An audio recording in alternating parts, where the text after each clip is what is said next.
Doamne ajută tuturor enoriașilor Mănăstirii Pasărea.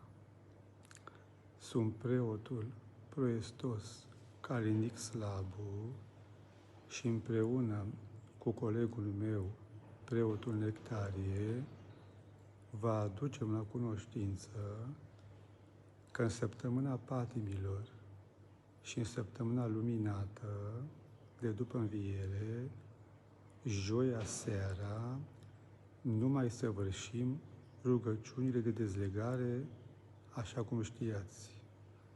Revenim și ne vedem cu toții pe data de 23 aprilie, chiar în ziua de Sfântul Gheorghe.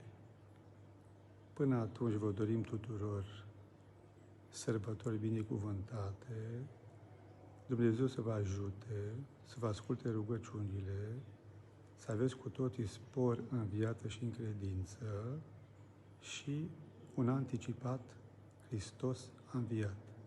Fiți cu toții binecuvântați!